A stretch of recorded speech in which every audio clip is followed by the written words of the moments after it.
Yeah,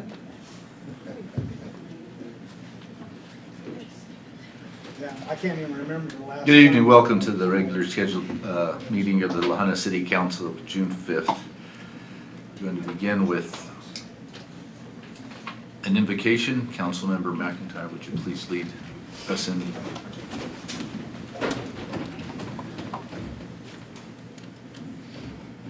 Heavenly Father, in our hearts we plan our course, but we pray that you establish our steps. I pray that we seek you for advice. Let us not make decisions based upon what we know, but let us act upon your wisdom. Please guide us, Lord. We place this meeting in your hands. We place our hearts and our minds in your hands so that you may direct us. In Jesus' name, amen. Please remain standing for the Pledge of Allegiance.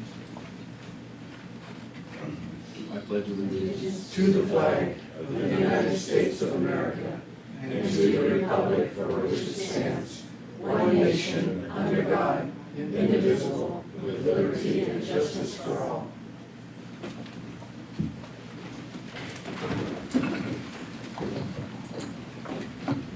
Melanie, we conduct roll call, please. Ramirez, Present. Velasquez, Present. McIntyre, Present. Ayala, Ochoa, Present. Vila, Here. Pentoya, Here.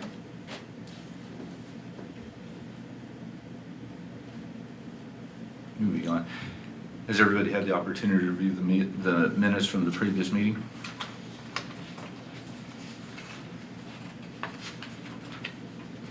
If nobody needs any corrections, I'll need a motion. I make a correction. Okay, what's correction?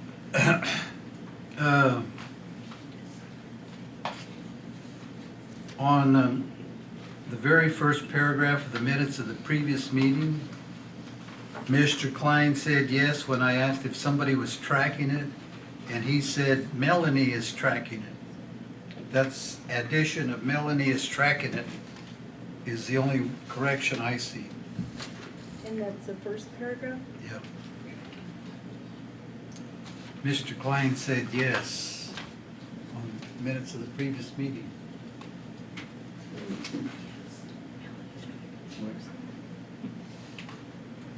Everybody get that? I don't. Oh, you're talking after the citation where it says $50, he also asked No, us. minutes of the previous meeting.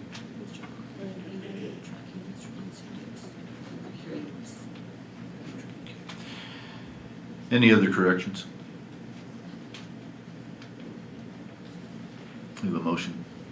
Motion to accept with the corrections as stated. I have a motion, do I have a second? Second. I have a motion and a second. Any further discussion?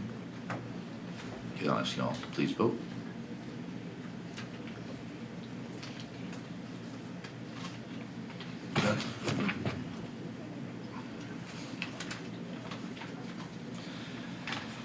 It's time for citizen participation. Do we have any citizens willing to step up to the podium and speak on any non-agenda items? 5 minutes limit per person. You raised your hand, sir. Please step up to the podium.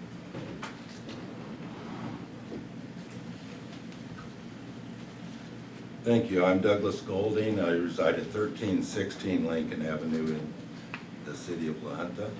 I have 3 items that I want to bring before the council. The first, the facility charge that on the water that we are, as citizens, have been charged since the passage of the bond to construct the RO plant. It was my understanding, as well as many people who I've talked to, that that was a fee that would be removed when the facility was paid for. I believe the facility has been paid for, yet we're still paying that charge. I think the citizens of La Junta need a statement from the council as to why, if it's legit, why we are still paying that charge. Otherwise, I think it needs to be removed. My second point is, upon the, the failure of the tax increase that the city attempted, with failure of that, and with my talking to different people, it's my understanding that the, financial situation of the city is not in great shape. And my question would be, if we don't have the money for the things that we have committed to provide for the citizens of La Junta, why are we building a new park? Okay, and in line with that, before the park was begun, I contacted the city and gave them my contact information.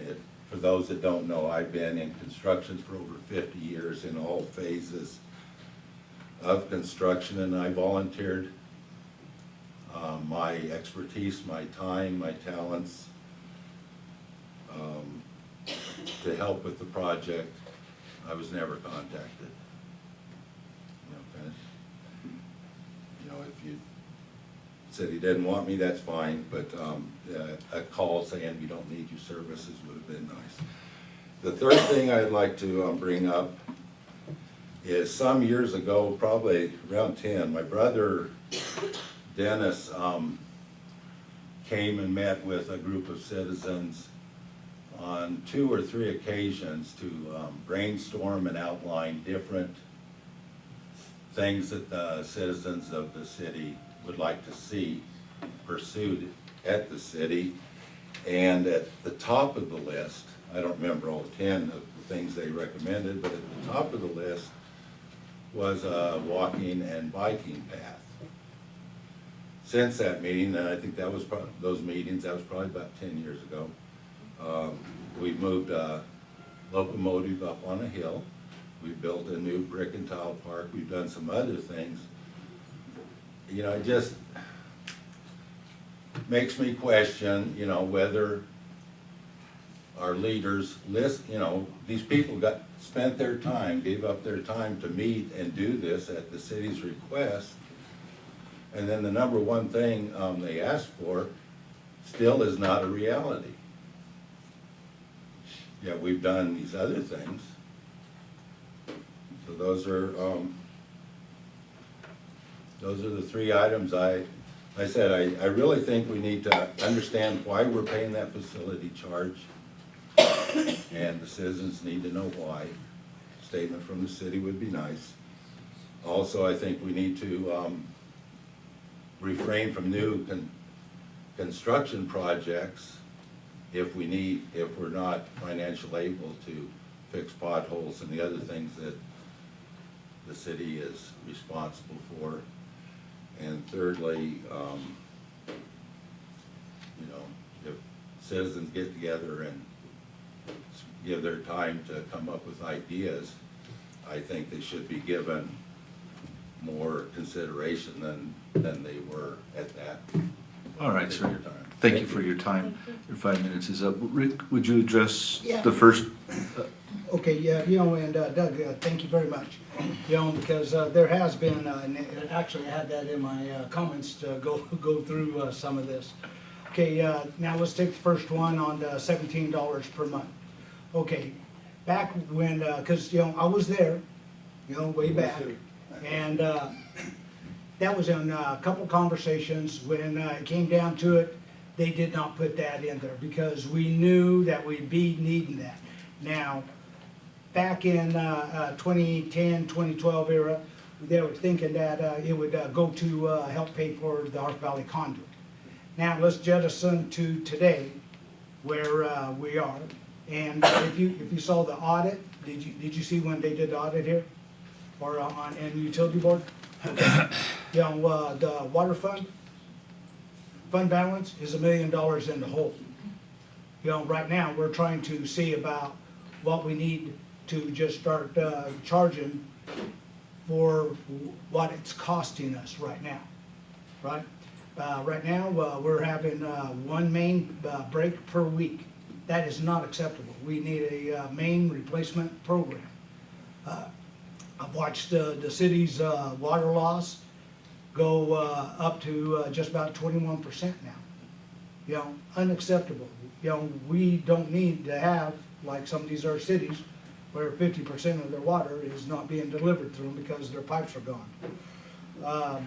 The brick and tile park was paid 100% from grants. Now, the maintenance will be Conservation Trust. Buy your lottery tickets, because that's what pays for the maintenance of those activities. And right now, man, I mean, you go down there anytime, and that park is full. And if you haven't seen it, go down and look at it, you know, and I know, Doug, you have. And then the third one, you know, I did apologize to you for them not calling you, because I never did hear that. I don't know if you were talking to Darren Adami or that Mike Weber, but I went through 3 engineers over the past couple of years. Bummer, but that's just life. And I'm so glad that you brought up about the trail. Now, we've been trying to put a trail inside La Junta. It was in a 1967 comprehensive plan about developing out the arroyos. It wasn't something new. And we started in 1997, and there were some landowners didn't want to sell or anything, and it took about 10 years to start getting some of the properties and stuff like that. And it wasn't until we got down to the last properties that then I started applying for funds. But, you know, it wouldn't have done the city no good to try to put the trail in there, because the first thing they ask is, do you own the land? So, yes. And you're right. If we can't get a grant to put something in, let's don't do it.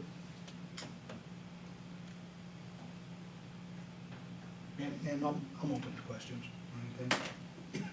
When you do get grants, that money is earmarked for Certain exactly purpose. what they, Yes, what you put what in the you grant. put in the grant. Yes, ma'am. That's right. Frank, did you have something? Yeah.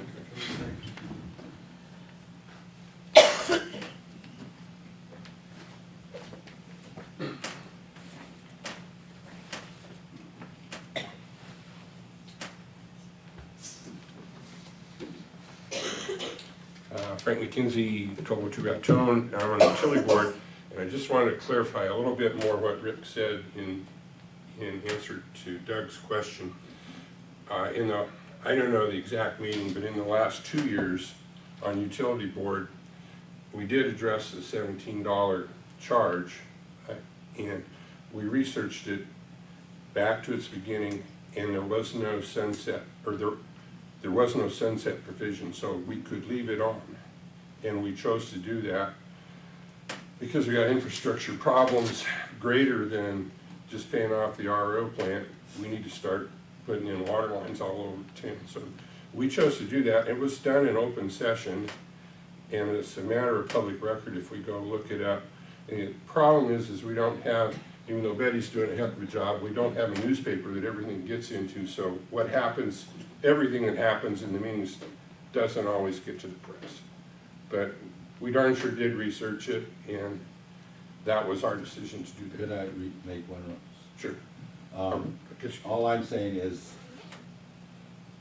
the bond issue The bonds, was presented to the city, the citizens of this city, that would be temporary, even though you're saying that there was no sunset on that. I'm not disputing that, but the bond was pushed on the idea. Most people, if you ask them, they thought it was gonna come off. if we go back in the documents, I'm not questioning that, So- but you need to make a concerted effort to let people know that there was no sunset on this, that if they were misled when the bond issue was passed, the city apologizes, but let people know, because most people don't think it was supposed to be No, I don't. forever. I mean, we know with government taxes are forever, so I guess. well, our city's infrastructure needs an upgrade, and that's a facility fee for that, and that's what we're using it for. And we had We had explained this in open session on more than one occasion. Now it's out there again on Facebook, which scares me to death, but, because I'm not good at this, but I felt it incumbent that I try and address your point. Thank you. All right, Thank you, Frank. thank you. Thank you.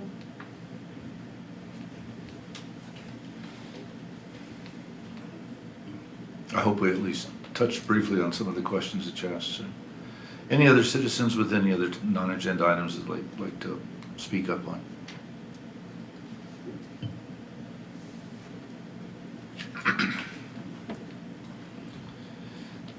We have a presentation from the American Red Cross. Ladies, would you please step to the podium, please?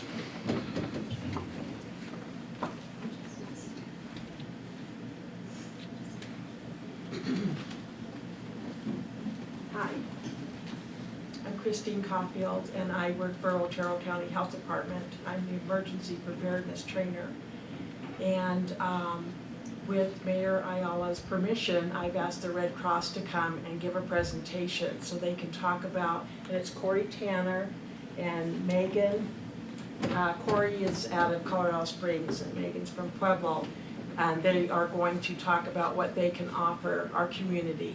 So, Corey? Thank you. Thank you so much.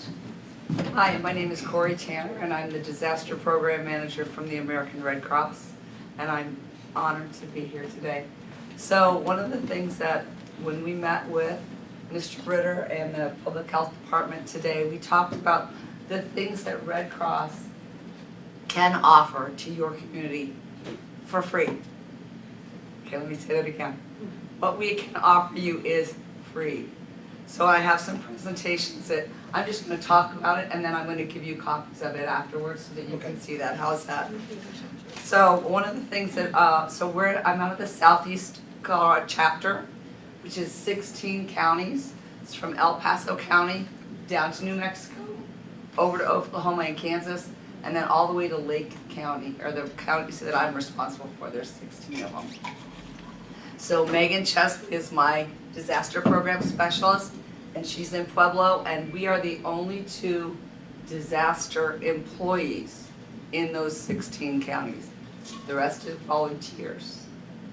So one of the things I'm going to ask for today is that if we want to support public health and health and human services in doing what they are required jurisdictionally to do to support your citizens, we're here to support them, but we can't do that without volunteers.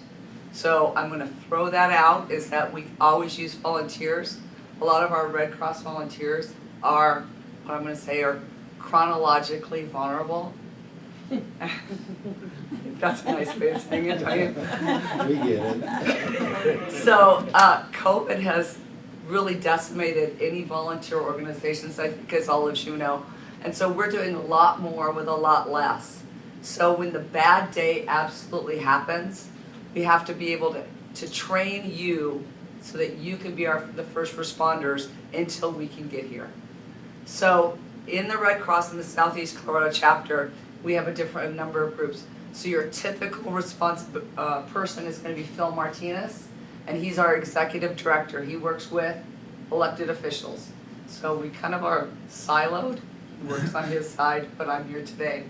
So we have service armed forces. So a lot of individuals know that if something happens here in the States and a service member is somewhere else, we'll get them back here for that. And so that's service armed forces. We have someone there that does that. We also have a volunteer services person who are in the office in Colorado Springs. We work on our 7 fundamental principles of humanity, impartiality, neutrality, independence, voluntary service, unity, and universality. Basically, everything that we do for your communities is for free. We don't care. So when we respond to a house fire, for example, we don't care who said it. We don't care why it happened.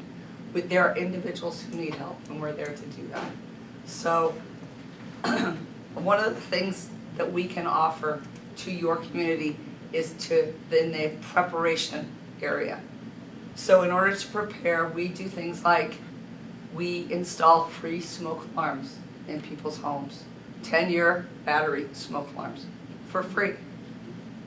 You just have to ask. The Junta Fire Department does have some of our smoke alarms. We'll come and install them. We also have bed shaker alarms. Those are for individuals who are deaf and hard of hearing. So obviously, you take your hearing aid out or you're hard of hearing, you're not going to wake up with the smoke alarms. We have bed shaker alarms. We also install those for free in people's homes. So we do talk about, we will teach. We're going to teach, we can teach adults preparedness skills.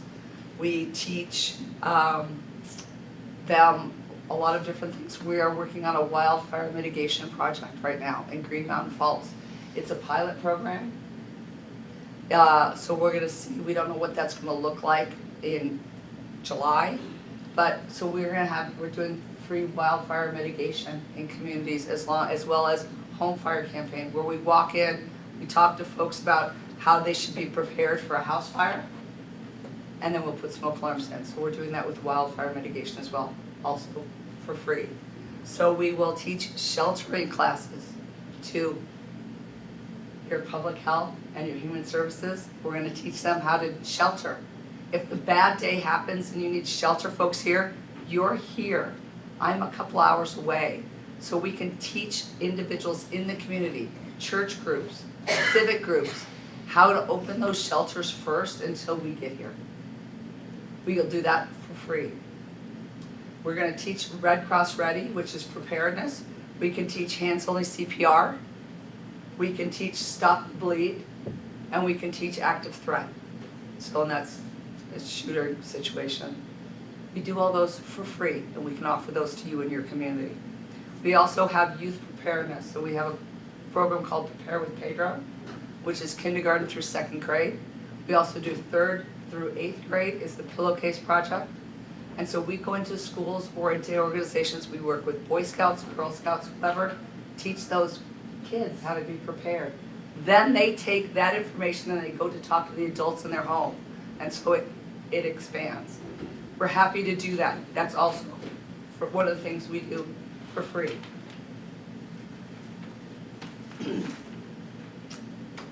So every 16 hours, Red Cross in Colorado and Wyoming responds to an event.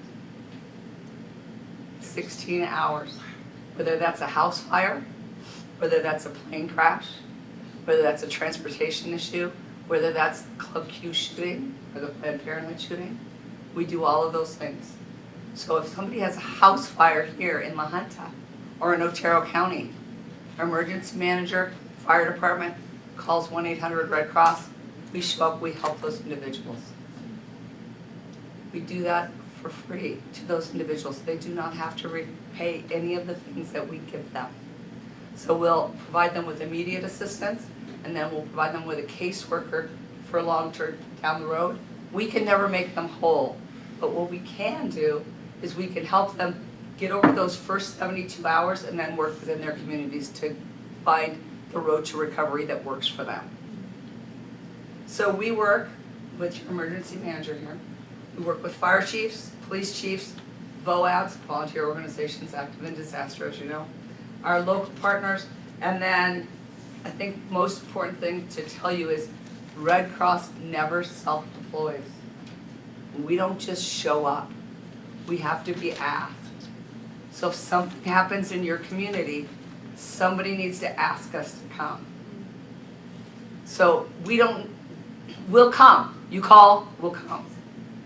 But we won't just show up. That's not good for you and it's not good for us.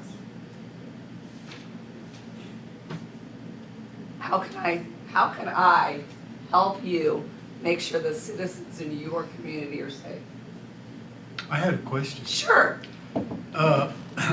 For years, I got at my house donation envelopes for Red Cross, and we donated until we got 2 envelopes. We got one at Colorado Springs and Denver, and at the time there was a real cause to be careful of Right.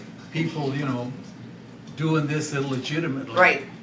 So which address is good? Because for 2 years, I haven't sent Red Cross a dime. So I'm The in Springs? Colorado Springs, Is so that a the good 1040 address? on 8th Street, you can send it there. Now recognize our fundraising group is in Denver, that's our regional headquarters are in Denver. So if you, and I'm never gonna tell you don't give me money, I'm never gonna tell you that. But if you put on the memo line, Southeastern Colorado chapter, that means that it stays in the chapter that supports your community. Because we make sure that we are very cognizant with the donor intent, right? We also are very cognizant with the donor dollar. Everything that we do, we are not supported by the government. It's all organizations and companies and private donations.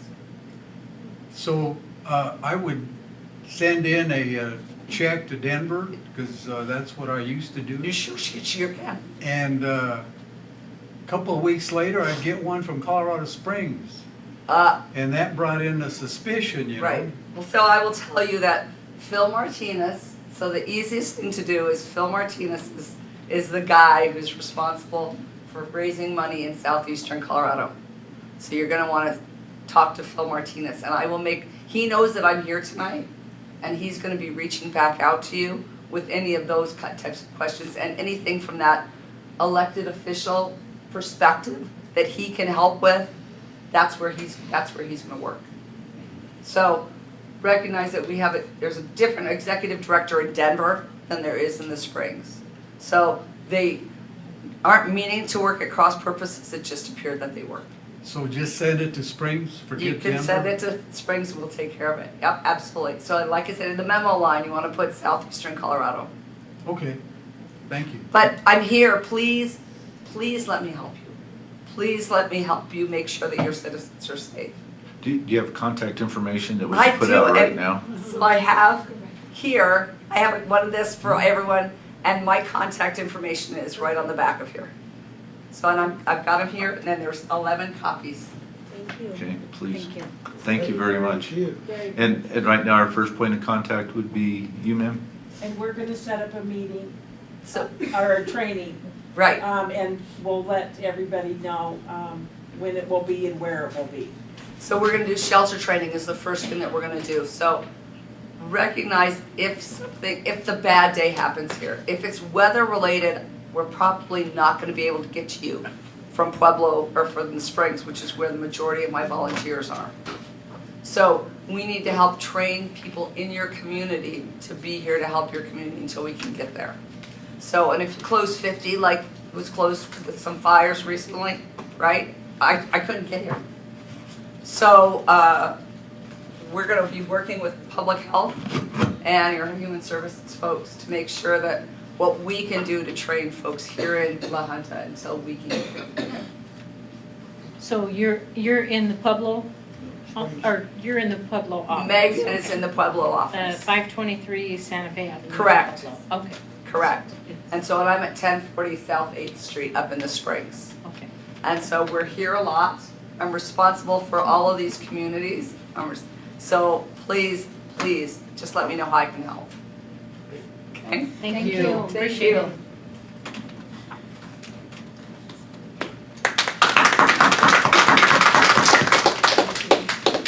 Okay, thank you very much for that. Now, on to new business.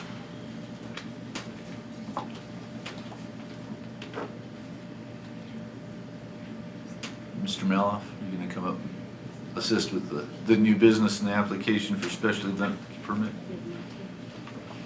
Come on down. You're our next player on The Price is Right. That's right. You just got out of the gym, right?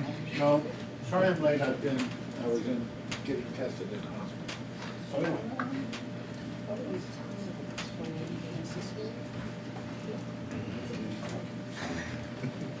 We care, I heard that. Oh.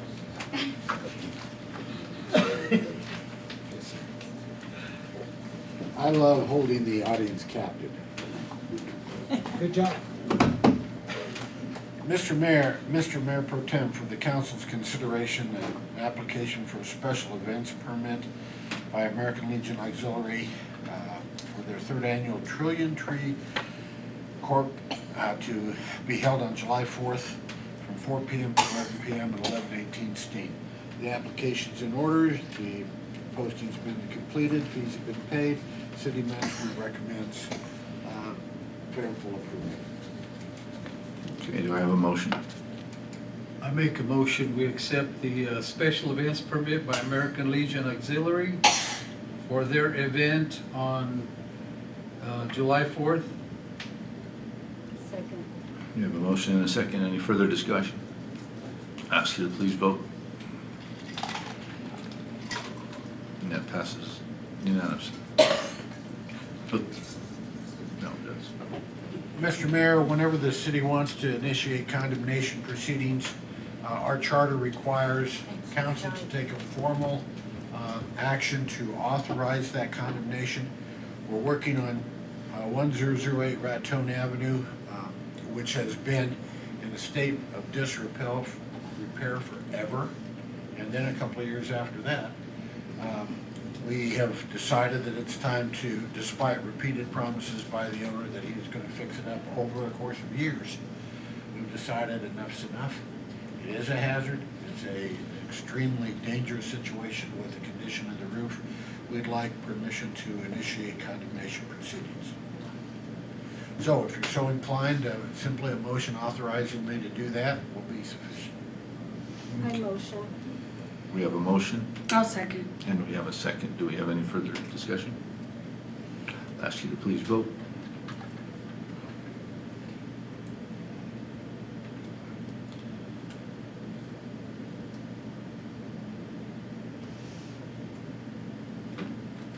Did the vote pass? Yes. Oh, okay. I'm done.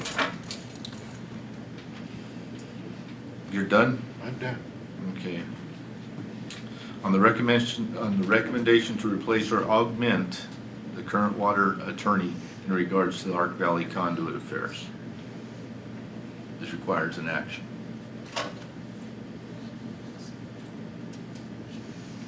What is that? Can you explain more about that?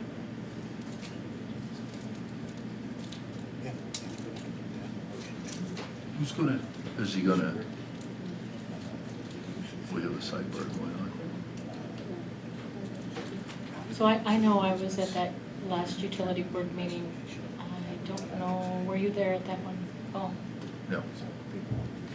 on Well, the yes, I May the was, 6th, actually. 16th?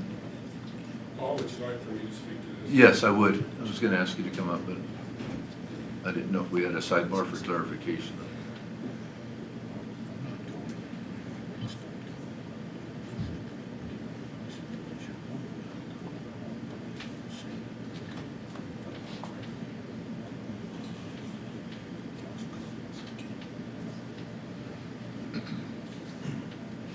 Frank McKinsey again.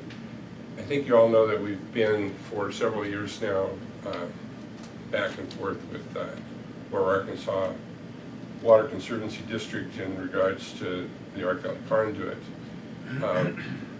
We have 3 or 4 items that we have not been able to get clarification from them, which I don't think you want me going into those at this point, but to it.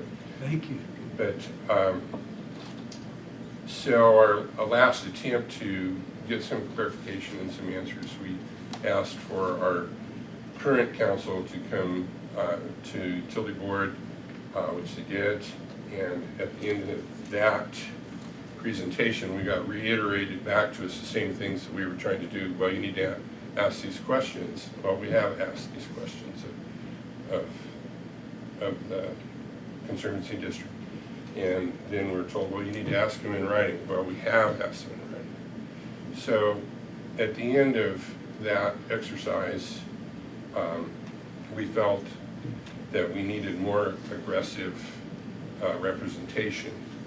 This is a pretty big issue and a lot of money, and we would, and then we keep learning the rules after the fact.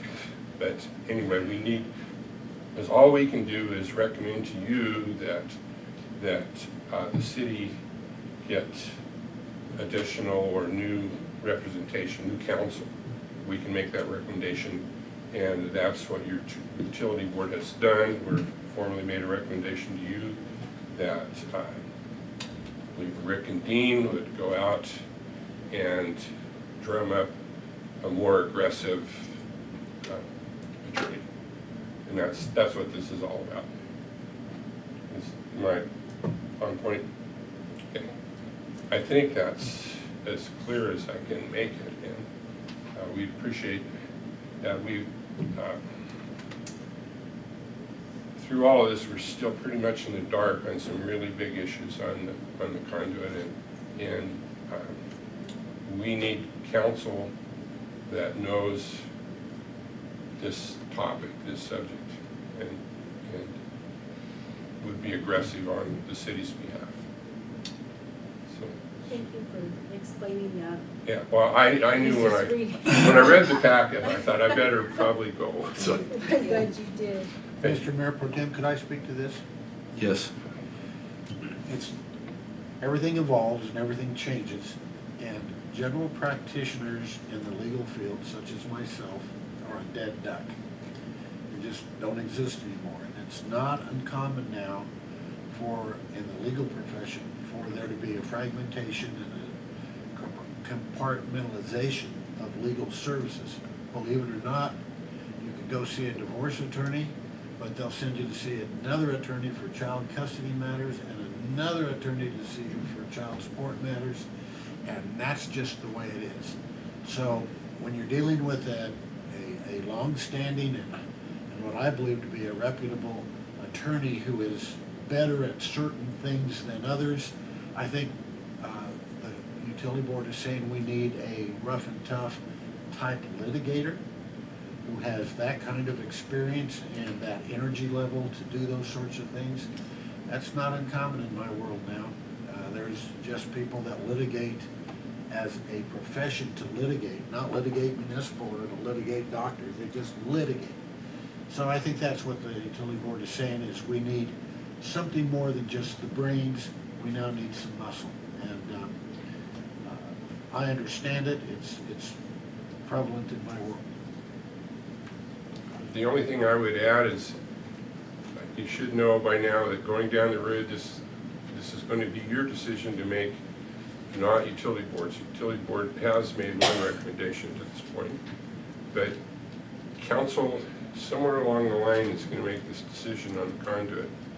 And so I think it's incumbent upon all of you to try to become as knowledgeable about it as you can. We on utility board have tried repeatedly on some issues and have not gone very far. So I think we got a lot of work ahead of us, but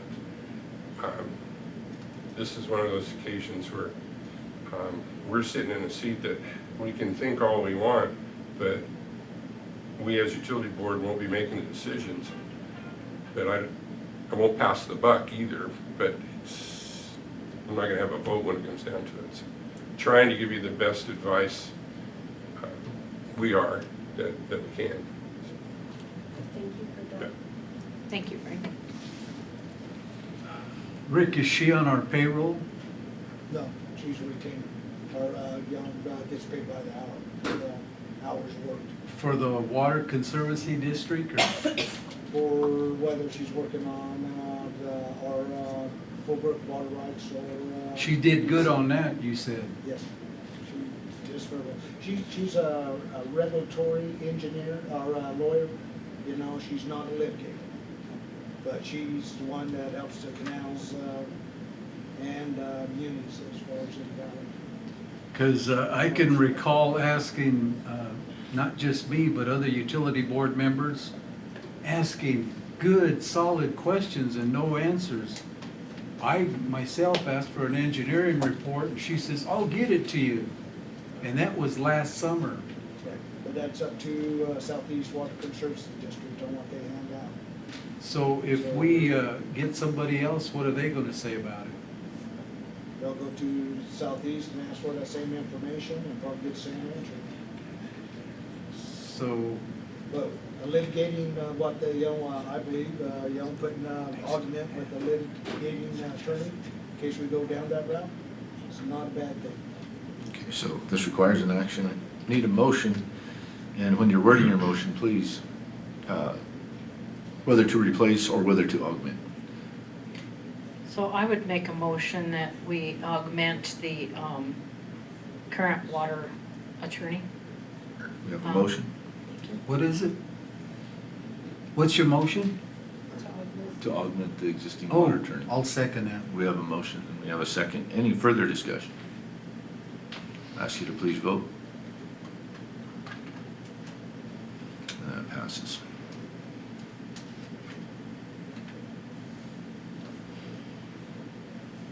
Okay, on to committee and board reports. I guess I'll start. Okay, ABRMC had our meeting last month, and for new person on the board, the committee chair, Rob Pickering, and the committee made a selection of the person that would be the City of La Junta council representative person, which I'm not sure how exactly that has to go. Mr. Meloff, maybe you could advise me, but they've made a selection. They make a recommendation and then we approve it. Okay, so the recommendation for that person is Bill Jackson. We did have 3 people. I don't have the third person's name written down here, but I know Dee Leba, which is present here as well tonight. She had an application for it, and Mr. Jackson, Bill Jackson, our assistant city manager, yeah, had put in an application for that as well. And so their recommendation is Bill Jackson. do we need to take action on that tonight, Dina? Because that has to be on the agenda for the next meeting, correct? I'd put it on the agenda. Okay, so, And other than that, everything else is seeming to go very well. Andy Flemmer is doing a very good job, and if there's any further questions, I'll try and get the answers. And thank the people who did sign up to join the boards. I'll actually put that on the next agenda. Okay. Any other committee or board reports? I attended the Planning Commission meeting, and there was a variance allowed for Blue Stem Village on one of their signs. It's not going to affect traffic, and it's actually not a bad-looking sign, but the variance was granted to them. And they should, along with that, stated that we should be looking forward to an invitation to an open house in the coming future. Is there anybody here from the library board that attended well, today? Just happened to stop in and talk to our library people, and they were ecstatic with about 200 people attended the summer reading program kickoff. So they had a bounce house and hot dogs. So that was kind of nice. So Today? today. It's a pretty full schedule for our library, so if you have time, stop by there, look at their calendar. Yeah, the coordinator of that event was, she had a little worry about, oh, the rain's gonna might stop people from going, but I just happened to be driving there about 10:30, 11, and man, that parking was full. Both sides of Colorado were loaded. The parking lot in the library was loaded, and so was the street parking. So I'd say that was a good, successful event, and the It was. kids were playing on that, what do you call those? Bounce house? Bounce house. Yeah, they had 2 of them, I think, maybe 3. Good deal. But they looked pretty happy. Good deal. All right, having no other committee or board reports, city managers report. Brick and tile playground is complete except for that last shelter. I don't know if any guys been going down and around, but it's kind of hard to keep those kids off of that park now. And even with the rain, they wait until it's just pouring before they'll get off of it. It's just so fun to watch, and it's great to see kids having fun down there. CDOT, they've turned their stuff over to the feds for the trail, and we got everything ready, our invitation to bid ready to go as soon as they give me a notice to proceed. Still waiting on it, and we're working on a rate study with the utility board. Wildland fire season is here, be careful. I know that this week we got a lot of rain, but don't be fooled, you know, there's still fuel out there. And when we opened up the pool, we had 375 kids show up. I mean, at one point, when they were letting them in, I thought we were full, and we had a line all the way out, and I called up, and they said, no, we're not at capacity yet, but we're going to probably be close when we get everybody in. And that was so great to see. And we didn't open up yesterday because of the rain, but today we did open up, and I was really kind of shocked on how many people show up still with the weather. But like, you know, most of the kids told me, they said, we've been waiting, so there you go. Level 1 water restrictions are, you know, don't water between 10 and 6, and don't water right now during the rain, use the rain, you know, and stuff. I know we need water revenue, but let's be smart about it because of the area we're in. Electric crews installed security lights at the Brick and Tile Park. We have one shadow deal that they're gonna put a longer pole on when we can. But right now they're working down between 1st and 2nd, taking the substation that used to go through the power plant and come out from the power plant over the power plant since it's been disconnected from our system. And I'm always amazed looking at the electric department out there in the sky working like they do. And that's probably one of the harder jobs out there, you know, especially when you're working with electricity. That first mistake's your last mistake. Yeah, so my hat's off to those guys. They do a great job. And it was good going around, you know. We got 10th and Carson. We filled it back up, got the manhole in, got all the pipes in. Hopefully we'll can pave it Thursday. You know, depends on weather because we're supposed to get rain all during the week and stuff. I'm hoping that it'll dry up to where we can get some. What's the estimated life on that, Rick? On the manhole? Yeah. Oh, that puppy, you know, being concrete, it was one of our old brick ones from 1938, so this one will last over 100 years. Yeah. But we got a lot of those guys back in throughout town. And some of them, it's kind of interesting because they must have had a program back in the 60s or 70s where they shotcreted some of them, right? Well, the shotcrete's coming off, you know, so we'll see more of these and stuff, but that's okay. That's the evolution of a system. Once we get that back in and we get plastic into this, and this was a storm sewer, we'll be golden, you know, just one project at a time. You know, we have one at 4th and Cimarron, and 2 of the laterals on that storm sewer had broke, and we got the one replaced. We're going to replace the other one, and as soon as we get done with this project, we'll switch over, hit it, and we have another one up at 16th and Carson. You think it's going to be a little problem, so, but, you know, the moisture has really kind of shown us problems that we had with our storm sewer. They were there, we just never had enough rain to expose them, you know, so. So Rick, on that, can I ask you a question? Yes. So we've talked about this before, or I've heard talk of it in the utility board too. Is there a laid out 10-year plan, 5-year plan to replace infrastructure, and is that in order as far as No. date? No, Okay. no, we don't have funds to have a 10-year program where we could dedicate it. You know, and really, Damon, it's kind of hard, which one's on the break? Is it going to be a storm sewer lateral, or is it going to be one of our mains? I mean, you know, I try to put enough money into the budget every year to cover the emergencies, but I wish I could say that we have.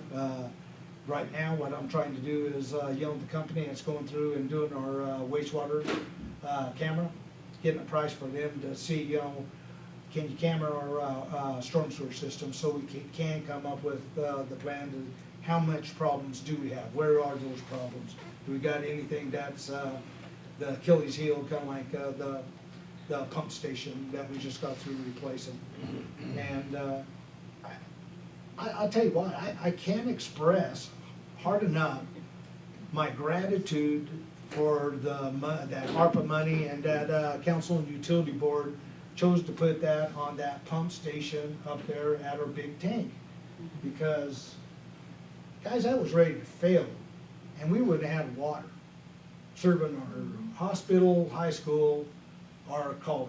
And we took care of that problem, and I'm just, every time I go by there, you know, I know I'm probably one of the ones that are like, wow, that was close. You know the Too effects of close. that. I know the effects of that, because once your pipes go dry and stuff like that, bad things happen to those water systems, especially when they're old pipes. But then again, I start dealing with other cities, and I feel so much better about La Junta. It's tough times out there. Again, it's unlawful to park on your sidewalks or block your driveways. Just the other day, I saw a guy that pulled into and blocked the sidewalk, even though there was someone in a wheelchair coming down. And looking away from the person in the wheelchair don't cut it. They see you. They know you saw them. So pull back out for a sec, man. That's all it takes. But man, let's help the people that got those disabilities. You know, they got enough problems and stuff. Okay, city operations. You know, I had a lady call me up last week, and I wish more people would do this to me. And she was like, she'd overheard the conversation down at the Copper Kitchen, and she was asking me some questions, and I didn't realize, you know, of course, you know, maybe it's because I've been here so long, I just assumed that everybody knows, but, you know, she asked me, she goes, well, why do you need a 1% when you're buying all these fire vehicles? Okay, the city of La Junta doesn't buy the fire vehicles. The only one we have is the ladder truck, right? Now, that ladder truck was almost $900,000. Today, that'd be a $1.5 million truck, and 2 years out. And they're raffling all over the United States to get them. So I feel fortunate, and then plus we got about 400,000 out of our old one. But all the others are wildland, and they are done through rural fire. We are a combined station of rural and city fire department. We have an agreement where they pay us so much for personnel, and they buy all the equipment. They have the training center over off of 8th and Barnes. Thank goodness. You know, they train all the other firemen and EMS people around southeast Colorado. And my hat's off to the Rural Fire Board, because when they sold all that equipment, they sold it to the entities in the valley that had mutual aid agreements with us. And so they bettered the valley's equipment. And if you notice all the fires and stuff like that, all departments are starting to show up with these mutual aid, and we train each other. That's the way it works. And we have a very good system. But no, that was property tax based, not the city sales tax on that. I did not take away from the golf course to build that park. That was 100% grant.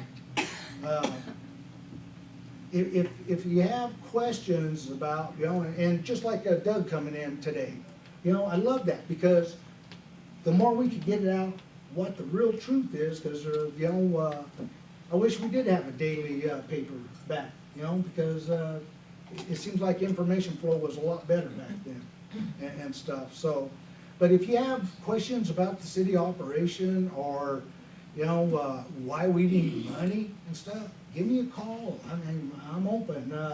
I've asked the radio station, you know, let me get on there and just open up the phones to me, you know. I mean, not hiding anything. I'll tell you anything you want to know, you know, whether you believe it or not. You know, so, yeah. That's what I say to my wife all the time. Yeah, you know, You know, I hear doom and gloom and stuff like that. Just recently, I just saw a deal saying about, you know, Burlington, you know, with the water and stuff, and the way that they're drying up the wells and groundwater table dropping up in that area. And she said there won't be any green grass in Burlington. Well, we still have it here. And Arkansas Basin, the Arkansas River Basin is your largest basin with the least amount of water. What you seen happening along this Colorado River, the Arkansas Basin did that in the 80s and 90s, folks. So, you know, it's about time the rest of them caught up with the practices we do. And over half of the Fort Lyon, I think there's 40,000 farms out there for three shares. Half of them are under pivot now. That's pretty good, because that program didn't start but 15, 20 years ago. So we're progressing in our area. So we always gotta remember the good with the bad. There you go, thank you. Isn't the Colorado River stealing some of the Arkansas River water? No, we got Trans Mountain Water where we get a little bit of their water. All right, thank you, Rick. Governing body comments. I had another question for Rick. Oh, okay, that's your question. A citizen suggested on where we've had quite a few wrecks on Carson, that you consider putting some yield on the east-west traffic. Cause, huh? What block? 9 and 7. There was just recently another accident there, 2 o'clock in the morning. There was one on Sixth in Carson too, 2 weeks ago. Huh? Sixth in Carson as Yeah, well. last Friday there was, If we could Bellevue. consider, you know, doing a traffic count? study and Yeah. maybe put some yield so that we could help prevent that. Of course, you're gonna refer it to the traffic engineer. We can't legislate that. Yeah. Well, yeah, I didn't want to say that, but thank you. That was a presumption. And Doug, you said 6th too? 6th, Yeah, 7th, that's and it. 9th. There was one there when I lived there, and then there was one just a week or so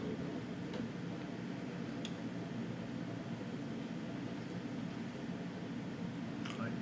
Any other questions of Rick or comments? Rick, there was a citizen brought to my attention, there was a notice in the legal portions of the, I think it was the Rocky Ford Gazette, he said, where the city is proposing $162 million in something or other. How did that get on there? $162 million for infrastructure. Does that ring a bell? It was by Tom Seba. Oh, now that for the Infrastructure Act money? Yeah. You know, they wanted you to put, make sure that you give everybody a little notice that you're going after that funds. What And fund? Build Back Better funds. Oh, These are infrastructure funds that we've been working on with a company called CDM Smith.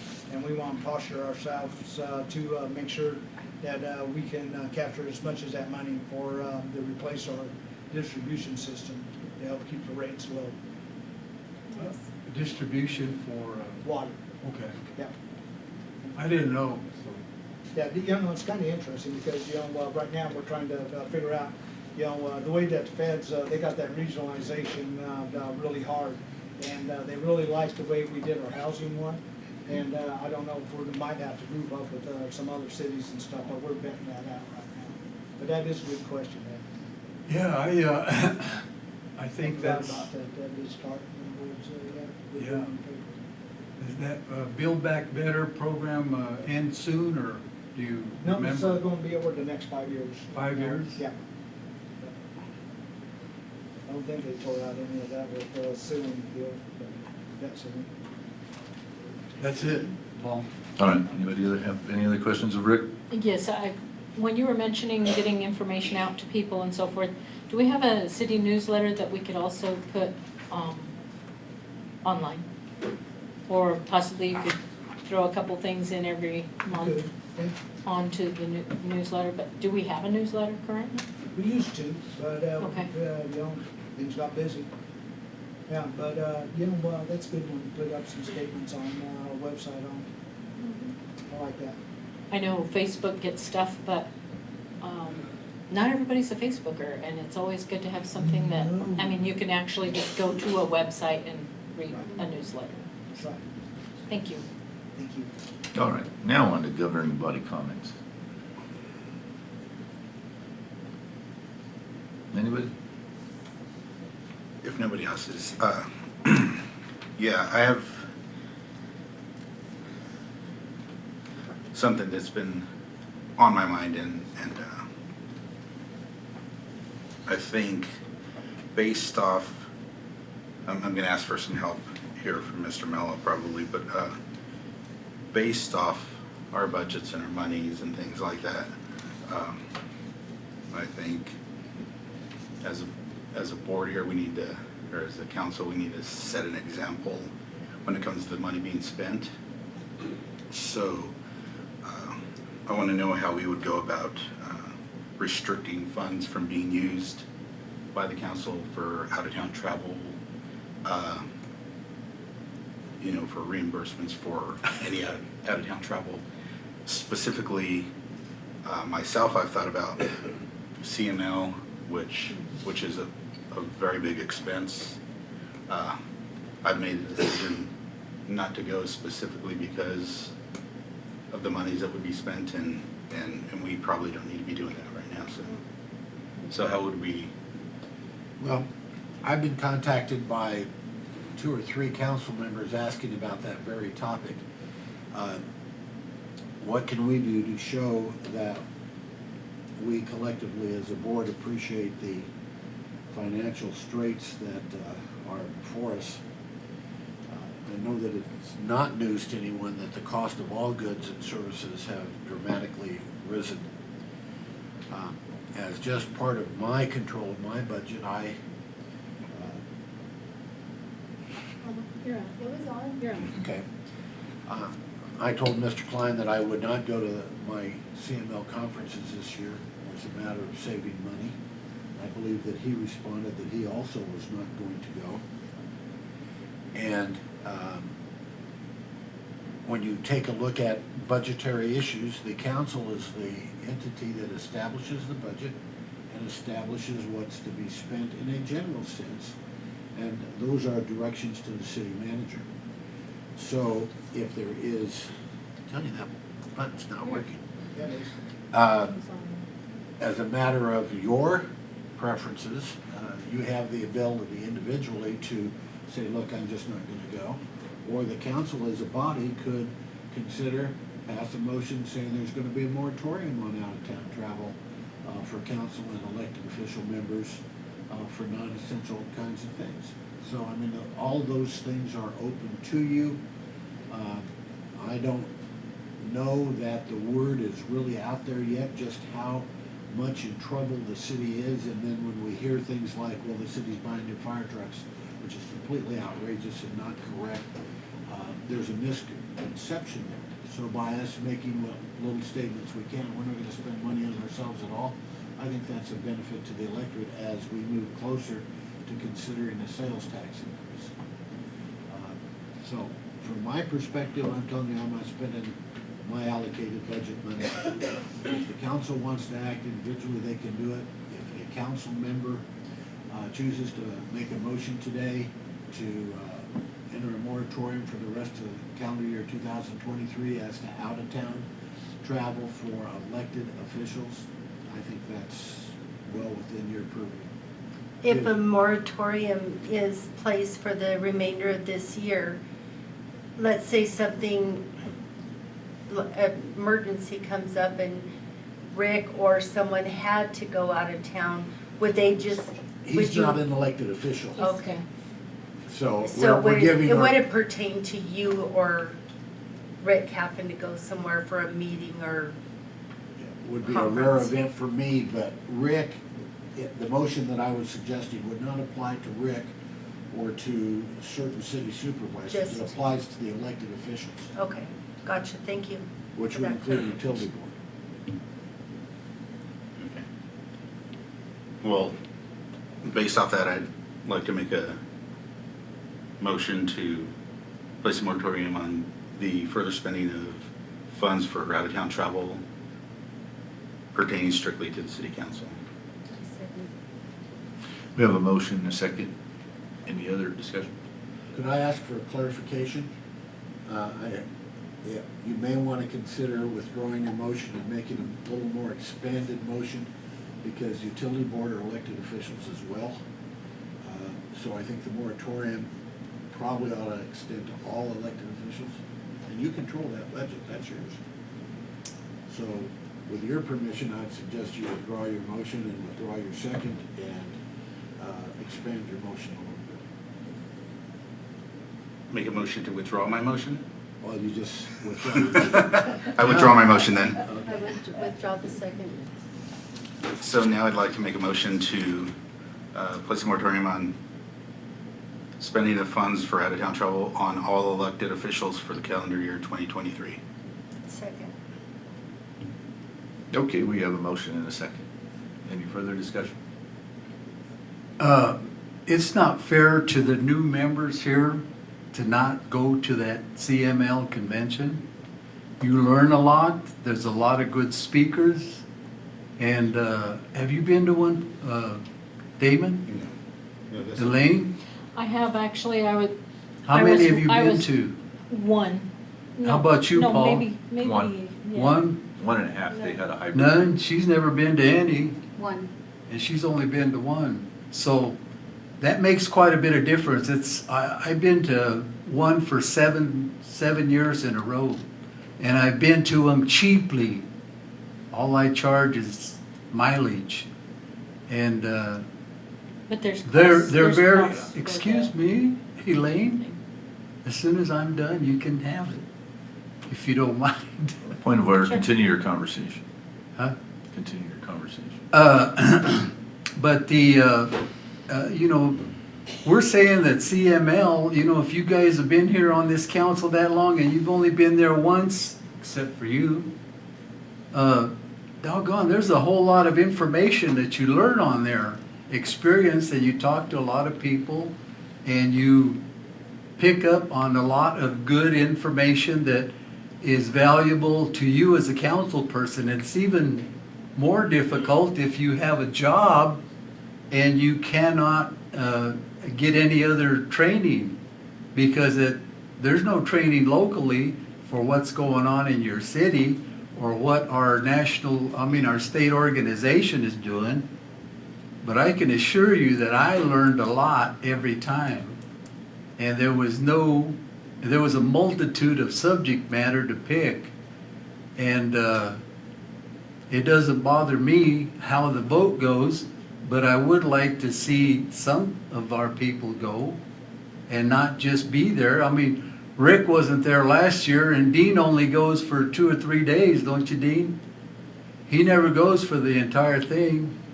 So he just goes to the lawyer session, and I'm sure that he shares his wealth of information with everybody.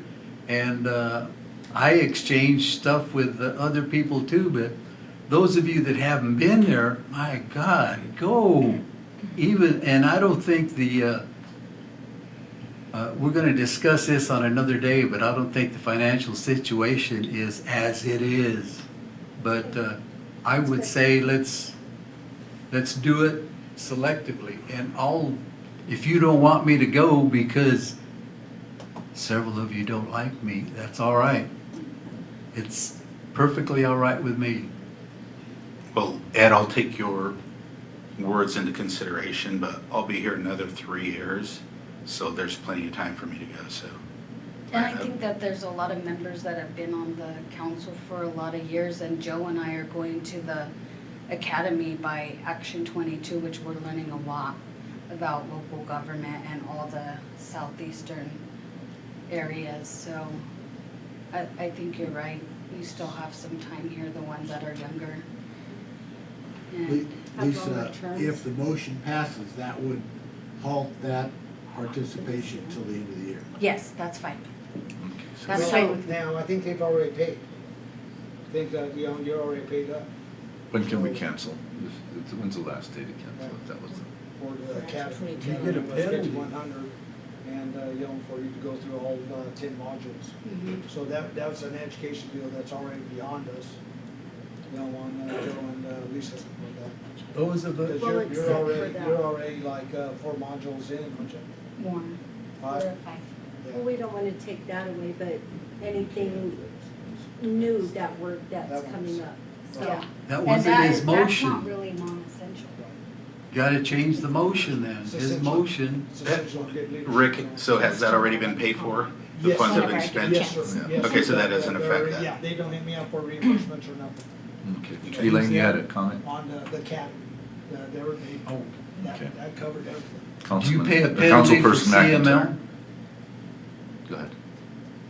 Elaine. you Can had I a comment? speak, can I speak now? Absolutely. Thank you, Mr. Velasquez. So I know a lot of the trainings we can do online, but besides just going and mileage, there's also the cost of the event that's involved. So I do know there are some other costs. But if we did have the Action 22 one already on the budget, maybe it's already paid for. do that so- one, yeah. You could say that about CML too. It's already been paid for. It wasn't in the budget though, we'd already. Not the conference had been paid for. Okay, we have a motion and a It's in the second. budget though, right? Okay, let's Come bring, on, Rick. Yeah, Okay. but they were, guys. let's bring some order to this. Yes.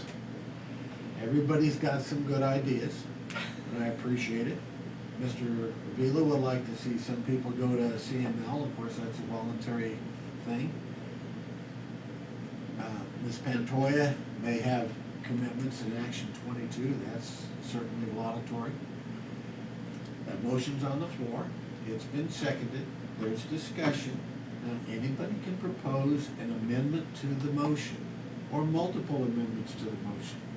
If you choose to want to do that, then you move to amend the prior motion. If there's a second, then there'll be discussion solely on the amendment, a vote, and that will tell us what happens with regard to that amendment and the prior motion. That's how this should work, okay? So, we're to that point now where if anybody wants to seek an amendment to the motion, go ahead and make it now and let's see whether it flies. If not, call the question and take a vote. So the motion is to eliminate all of it, right? Yes. Non-essential, Huh? non-essential. No, that isn't what he said. Any further spending? Any? He said any. Okay, time out. We don't need to argue it. I'm That's not why- arguing them. Thank you. That's why we have our lady clerk that can read the motion. Mr. Ramirez motion to put a moratorium on further spending of funds for all out-of-town, I can't even remember, travel for all elected officials for 2022. 2023. I wrote 22.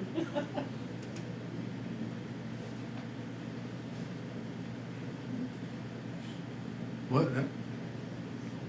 Don't look at me. I'm ready for the motion because it says all, no exceptions. All further spending, Further correct? spending. Okay. Huh? You want to make an exception? No, he was I didn't make a clarifying, he motion. was clarifying his statement. Okay, so we have a motion and a second with no amendment. Make that motion clear that it's all travel, right? Read it again, Melanie. Moratorium for further spending of funds for out-of-town travel for all elected officials for 2023. Okay, I'd like to make an amendment to that. Make an exception for the Action 22 three people we have on there. Joe isn't here, but he's one of those three people. That's my amendment to that motion. That way we can, Make the motion, and then let's see if there's a second, and then you can speak to the motion. second to the amendment. Yeah.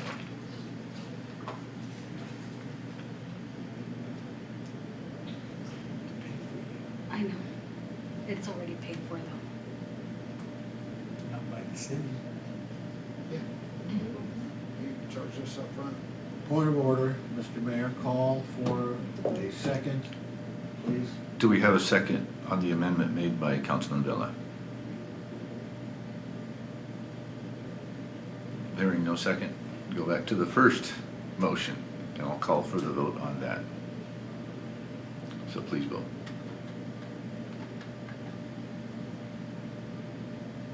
Okay. Oh, no, there's, okay, that passes with the exception of a no vote from Councilman Vela.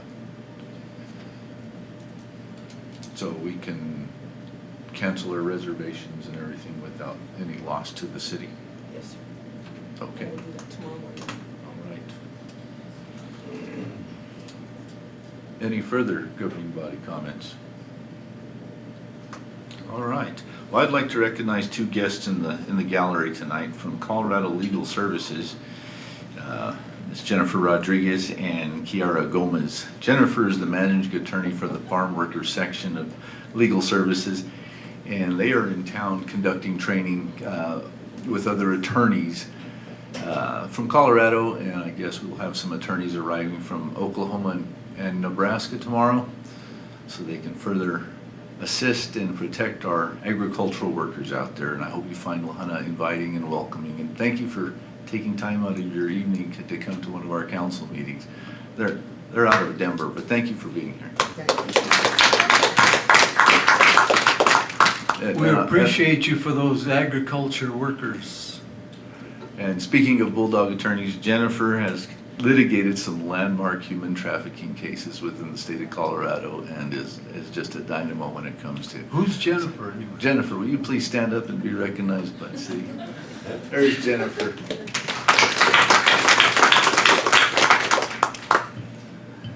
Any other governing body comments? If not, I will adjourn the meeting. Thank you. I was going to say.